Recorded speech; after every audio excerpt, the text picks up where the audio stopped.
Picture this, Cindy. It's 7 a.m. in the morning. The lights are bright, coffee is kicking, the surgeon is sharp, and the staff is fresh. Now, fast forward 12 hours and it's 7 p.m. That vibe is completely different. Fatigue is setting in, patience is running thin, and suddenly the room feels like a pressure cooker. So here's the question. As a rep, how much does timing really impact your success? The truth is, it's everything. And today, we are pulling back the curtain on one of the biggest unspoken secrets in medical device sales. The OR runs on energy, not just clocks. So learn how to read it, match it, and master it, or risk being the rep that no one wants in their room. Welcome, everyone, to another episode of Secrets in Medical Device Sales, brought to you by the Girls of Grit. We are so happy to bring you guys another awesome, action-packed, truth-filled, we're in the field episode talking about all the things that are important here in our industry. I don't know, I'm excited. This totally comes from being in the field because this just happened to you. And that's why we were like, it's crazy how there are things that we do all the time that we just don't pay attention to. But this can be so key and can really make things hot or cold. So, we're really talking about, as a rep, how timing can impact your success in the OR. Like, what do you mean, though, by timing? Because I think, okay, so people would be like, oh, yeah, of course, I'm spot on all the time. But that's not actually what we're talking about today. No, you're right.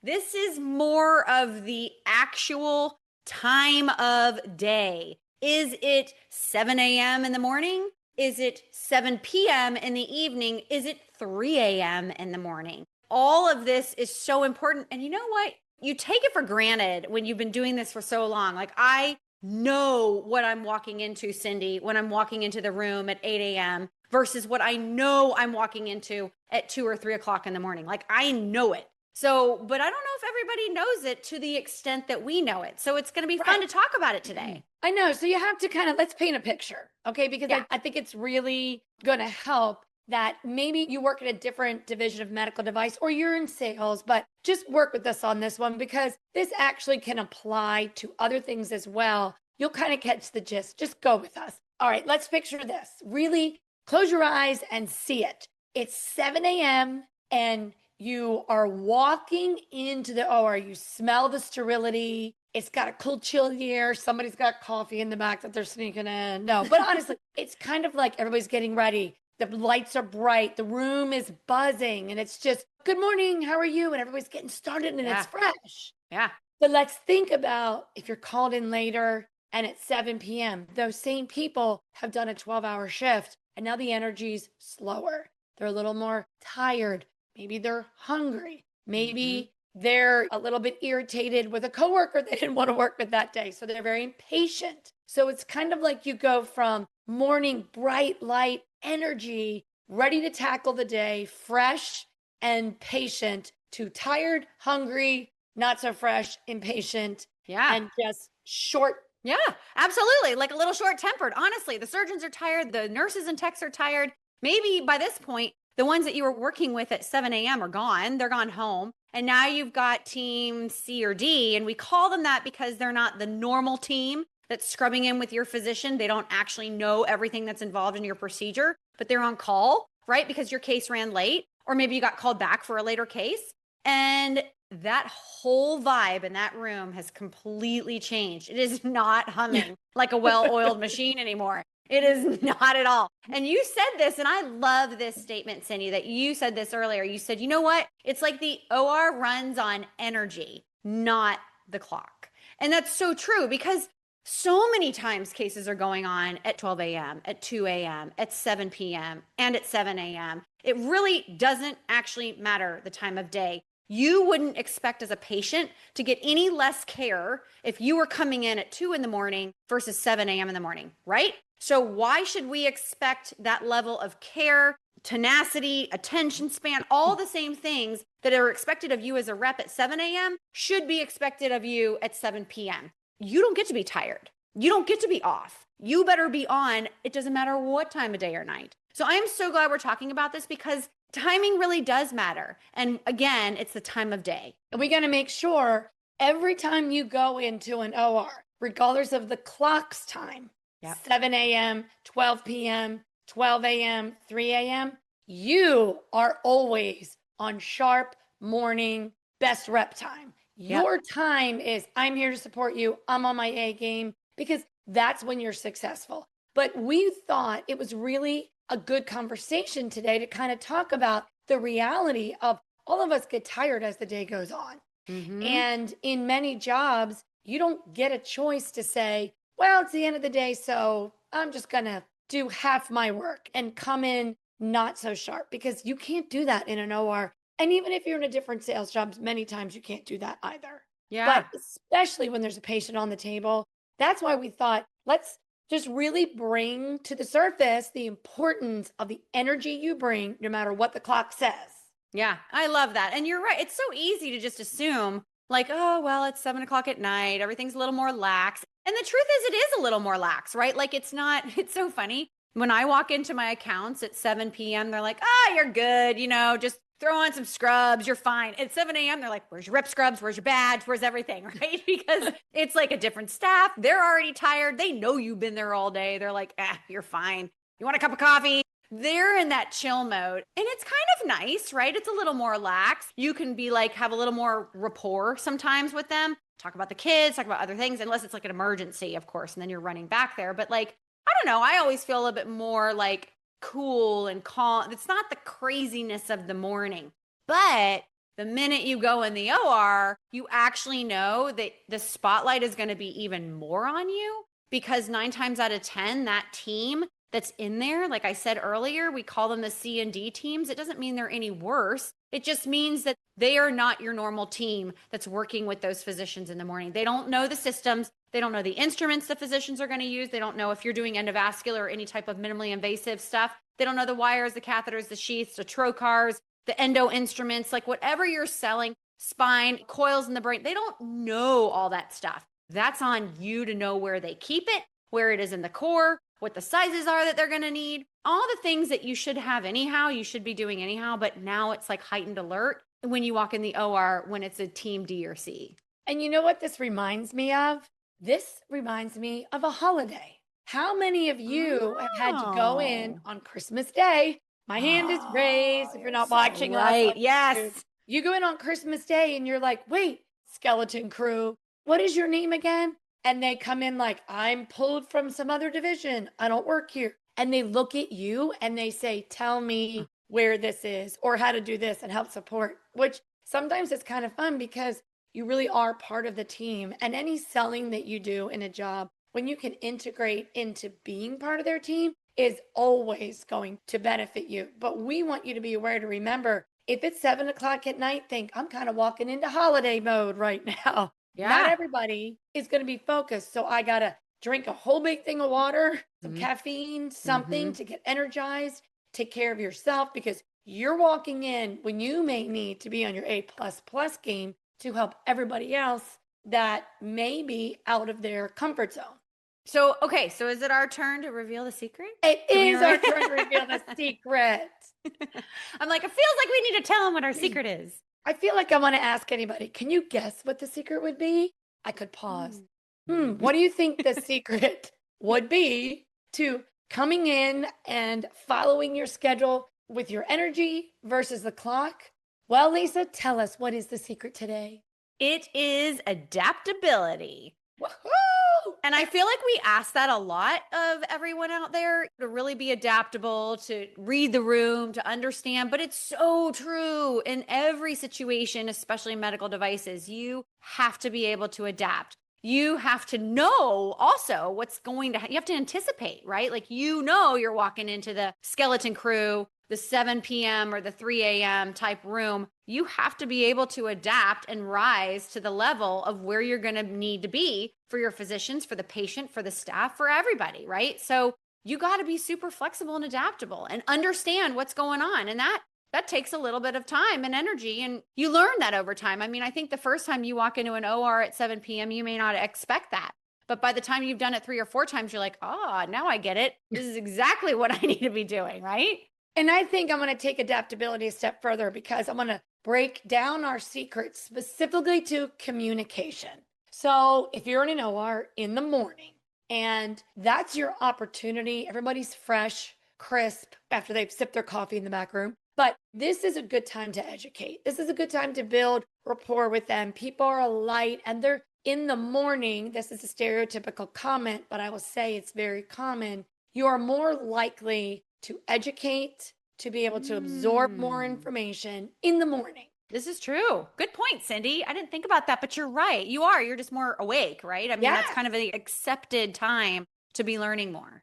So let's flip. Let's adapt, Lisa. Okay. Let's use our secret to communication for the evening. How do you think the communication would be different in the evening? God, that's such a great, oh my gosh, you're so right. I think probably the attention spans are probably not as long. They're a little short. People are a little tired. They're a little fatigued, or they're like frazzled because they've never been in this room before. And they're like, oh my gosh, I just have so much going on. I don't have time for you to tell me all the features and benefits of your product today.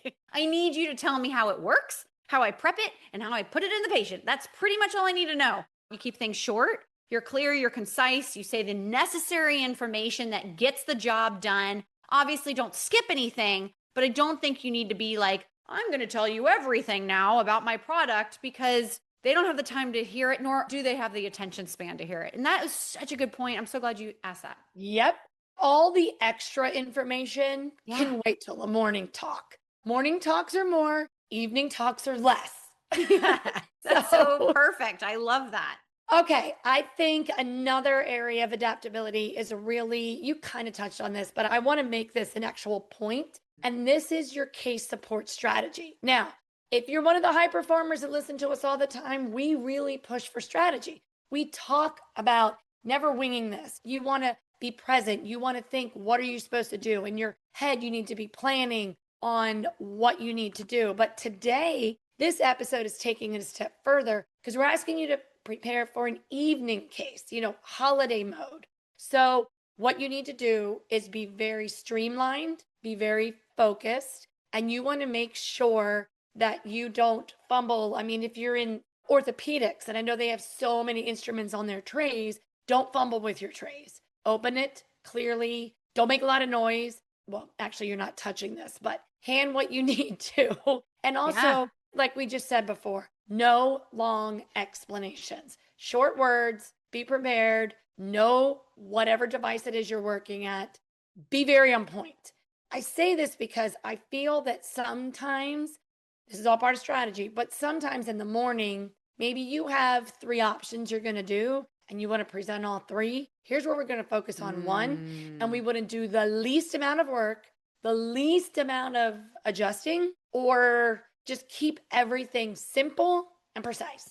That's such a good point. You know what? You're right. Because just keep it simple, keep it clear, but make sure you're not skipping any steps. Have all your trays, have all your instruments, know where everything is. And if you walk into the room, this is so common. When you're getting there later in the evening or even in the early mornings, you walk in and it's usually pretty frazzled, right? Other than if the case just got late, it just got postponed and people are just tired. And there's a million things going on. The very first thing you need to be doing is looking around and figuring out, what do they have? What do they not have? Where's your stuff, right? Your stuff should be already brought in, but even if it's not, you're going to go grab it for them. Then you're going to see if they need anything else. You're going to be over the top. Maybe the circulating nurse is now doing double duty in a couple different rooms. He or she is running back and forth. The scrub tech may be new and may not know, hey, what are the steps that the physician is going to do today? Can you just give them to me? I don't need you to tell me everything. Just tell me what the steps are and what are the instruments involved that I'm going to need for these steps.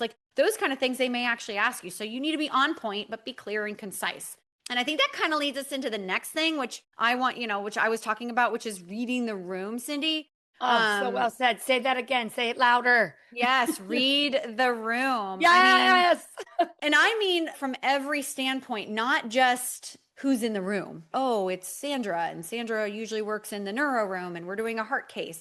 Okay, yes, that's all important. But also who's the anesthesiologist or the nurse anesthetist? Is the patient in the room? Is the patient asleep? Where's the doctor? Does the doctor know the patient's in the room? Are the instruments in there? Are your products in here? Do you have your plan in your head? All the things. What's the temperament of the room? Are they tired? Are they frantic because it's an emergent case at 2 a.m? Or are they just tired because it was a case that got pushed off because things got delayed? All of that matters because that's going to set the tenor of the room. And then you're going to know how to talk to your surgeons and your nurses and techs as well. So you got to like feel it. And I don't really know how else to explain that, but it's like a feeling that you just like, this is what's going to happen right now. Well, I think read the room is also pulsing the energy of the room. Yeah.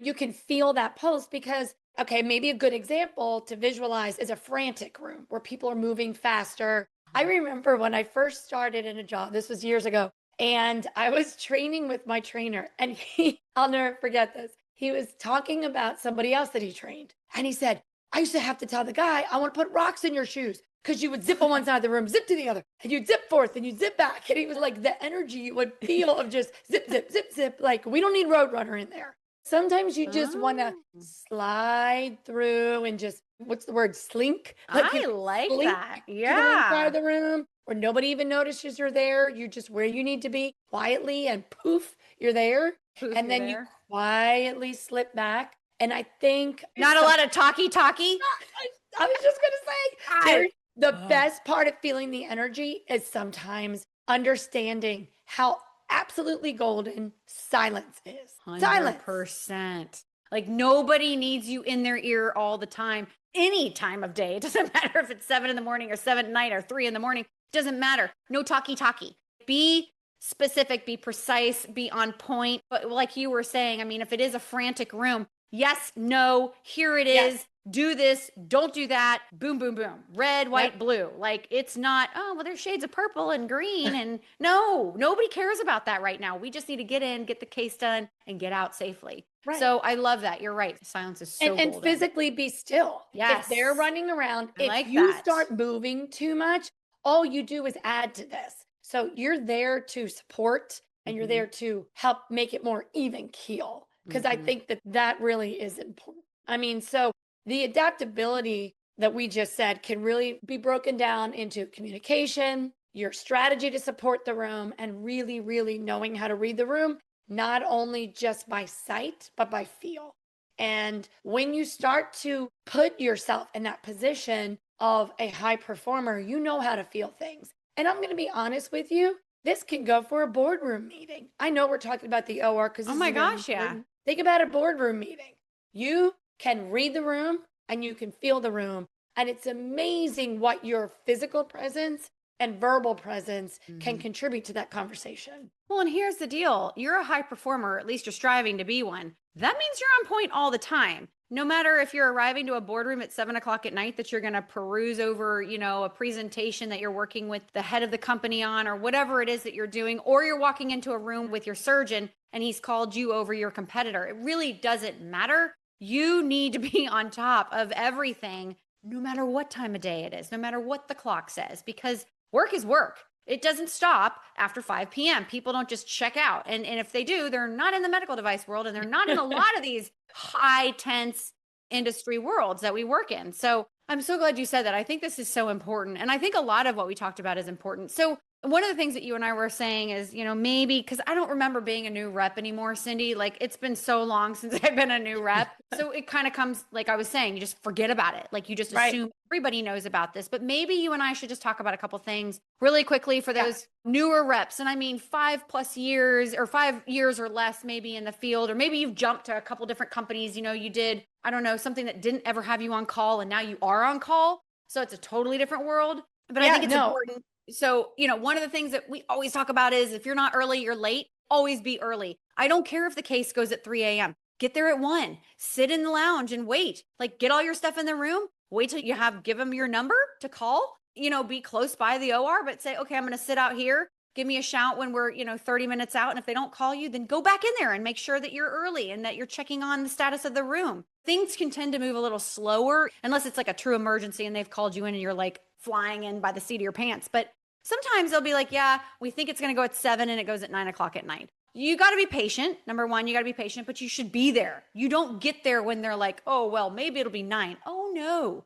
You better be there way before that time because sometimes they do go early and you need to be prepared. So if you're not early, you're late. I think that's one of the biggest things. It doesn't matter if it's 7 in the morning or 2 o'clock in the afternoon. I had a physician that was a military physician prior, and I'll never forget. He was like, if I tell you 7, that's late. 15 minutes early is getting there like on time. Yeah. So, if it was like, well, meet me in the office at 7 and 7:01, you're done. You're 15 minutes late. It sounds silly, but I don't know if many of you cover a large territory. So if you have to factor in traffic, nobody anticipates a car accident ahead of you. Nobody anticipates a road being shut down. And I think that when you have to build in, like reverse engineer your time, plan enough time, because not only when you get there early is it good for them, meaning everybody you're working with, but look what it does to you. It puts you in a good position. You can think clearly. You're not frazzled. You can concentrate on your pre-call plan and you're set. So number one, Lisa, that was absolutely the most important, to arrive early. Number two, for anybody being new, this is all about the pre-planning. I don't know about many of you, but if you ever pack your car the night before, not a bad idea. If you can, maybe if you're in a garage or if you lock your car, depending on what it is that you have, but really making sure you have everything before you leave. I know, Lisa, you've told me the story. When you've actually pulled over on the side of the road. Yes.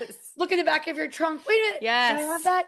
And you get this panic moment. Your blood pressure rises. So number two, I would say, just give yourself some ample checklist and not just, oh, wait, I got a good one. If you receive things in boxes, don't just be like, great, I ordered 2 boxes. Here's the 2 boxes. I'll put them in my car. Oh my gosh, no check. You better make no sure check. what's in that box is what you ordered. How many times have you gotten a box and you're like, this is not what I ordered? And you realize where the mistake was and you're like, oh my gosh. Like, it is so important to order. In fact, I might go check some boxes in a little bit. I'm like, yeah, I got some boxes I need. This doesn't need to be a new rep. This is for everybody. It's so true. One of the other things we talked about, and again, this is like for everybody, but make sure that your energy is matching the tone of the room. Don't be Mr. or Mrs. like hoppy, skippy, jumpy, let me talk all over the place, and just remember, calm yourself, be focused, keep it clear, concise, match what the tone of the room is. If the room is bright and shiny and they're open and they're like, hey, well, teach me about this. Okay, great. Teach them. But if it's late at night or early in the morning, it's an emergency, they're like, boom, boom, boom. No, you match that. You are like, do this, don't do that. Here you go. Here's the product. Let's move on. You got to emulate what they're doing. And I think another really important thing for anybody new, or just to remind those of us that have been doing this for a long time, that maybe every so often have to go in at night, they might forget, is that if it is the end of the day and if the surgeon is stressed or short or snapping, that can never be taken personally to you, because most of the time it's from really just being tired. Or at the same time, maybe they're realizing they're stressed for the patient and it's the end of the day, or maybe this is an emergency. That's why you're doing this so late. So his or her energy might be fed from a lot of their stress they're doing. And if they snap or if they come across being short, don't take it personally at all. Just be there to help them, be there to support them, make it as smooth and easy as possible so no mistakes are made and the patient is great by the end of the case. That's a good point. I always forget about that. Sometimes I'll take things personally and then I'm like, what am I doing? This is not my fault. This is not their fault. It's things are going wrong or they had a long day.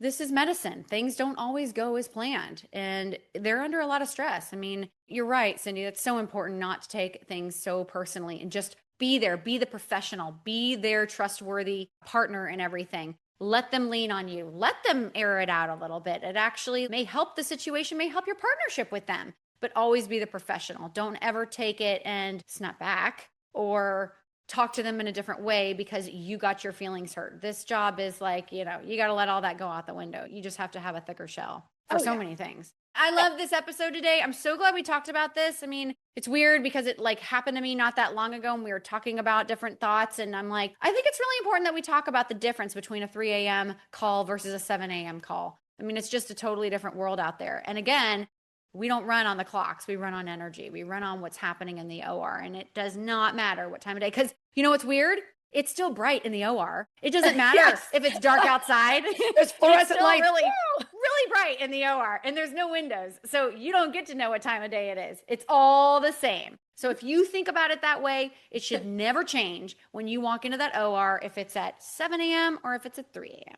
I absolutely agree. That is so well said, Lisa. So all of you, just take a moment to think. And I encourage you, actually, no, I got an idea. How about this? Hmm. Today, normal day, you might just work 9 to 5. How about you just keep track of your energy level today, just on a normal day? See how you are in the morning, see how you are in the afternoon. See, there are a smaller percentage of people that are more night people than morning people. But in a medical device sales job, your day starts early. I'm just curious if you track yourself, see where your energy is strongest, because that will help you adapt as needed. If you're aware that, you know what, hey, I'm best at 3 p.m., then maybe you need to do some of your sales meetings around that time where you can talk more and set up an appointment. But also, you need to be aware that if 7 p.m., there's a case, and that's usually your tired time, then you're going to have to do some pre-energy, pre-hydrating. It is amazing what water can do for your body. Pre-hydrating, pre-planning, set your mind and get ready to go in and be on your A+ game at 7 p.m. like you would at 7 a.m. So no surprises here. I love that. So is that our call to action, to have everyone kind of figure out what their best time of day is? Because I kind of like that. I think so. I think it I like will help that. you That's a good know one. where you're your sharpest, so that when you're calling in on a different time, you just got to kick in that extra energy and say, whoop, I'm going to need some help. Let me really focus here. Yeah. So love it. Love Toothpicks it. on Love the it. eyeballs. Oh, I just drink tons of coffee, Cindy. That's just, I live on coffee. Well, this was an awesome episode. I'm so glad we talked about this. I think it was really, I don't know, it just energized me, Me because too. it's something that I feel really passionate about. And I have always thought that I don't know if everybody actually really thinks about it, because some reps actually never go in at 3 in the morning. And that's understandable. That's great. But there's a chance that they will one day, or there's a chance that their parents may be in there one day, or, whatever. So it's important to kind of know like what to expect and to always stay the same, no matter what time of Absolutely. day. Well, use our secret to anybody this is new Yes. to. Adapt to what you need to. Be prepared, plan, and we are here for you. So write into us and let us know how this goes. Have a wonderful rest of your day and happy selling.